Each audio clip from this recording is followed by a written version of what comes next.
Nous devons être sous la dépendance de l'Esprit. Et l'expression qu'emploie Paul à propos de lui-même et cette subordination volontaire à l'Esprit se trouve dans Actes 20-22, lié par l'Esprit. Cette dépendance implique le gouvernement d'une seule vie. Et ceci nous amène à examiner chapitre 3 de l'Évangile selon Matthieu concernant le baptême du Seigneur, ainsi que le passage du chapitre 2 de l'épître de Paul aux Philippiens. Nous savons bien que le Seigneur était sans péché et qu'il n'avait pas besoin de se faire baptiser. Il est important d'en saisir la signification. Le Jourdain typifie le calvaire. Le Seigneur est là dans une double représentation, celle de la vieille création qui bientôt va être jugée, c'est le côté de la mort. L'autre, celle de la nouvelle création avec le côté de la résurrection. En sortant des eaux du Jourdain, le Seigneur se présente comme le modèle de cette création qui sera entièrement de l'Esprit. Dans le 2e chapitre de l'Épître aux Philippiens, nous avons cette exhortation. Ayez en vous la pensée qui était en Jésus-Christ, Philippiens 2:5. Quelle est cette pensée? Le Seigneur est venu comme il l'a déclaré dans Jean 6:38. Je suis descendu du ciel pour faire non ma volonté, mais la volonté de celui qui m'a envoyé. Cette volonté du Père était que le Fils recouvre tout ce qui avait été perdu. Il fallait donc qu'il suive un chemin qui soit l'opposé de celui du premier Adam. Ce fut l'une des raisons de l'incarnation.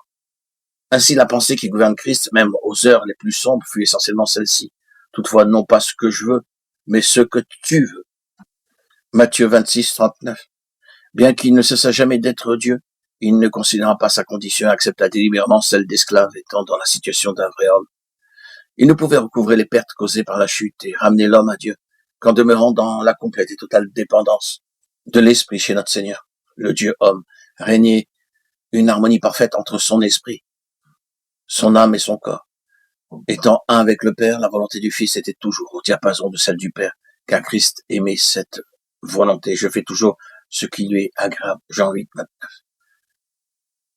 Chez notre Seigneur, le Dieu homme régnait en harmonie parfaite entre son esprit, son âme et son corps. Ainsi, après avoir considéré quelque peu le modèle parfait, quel but devait-il atteindre par l'enseignement de ce baptême et de cette déclaration de Paul en Philippiens 2:5?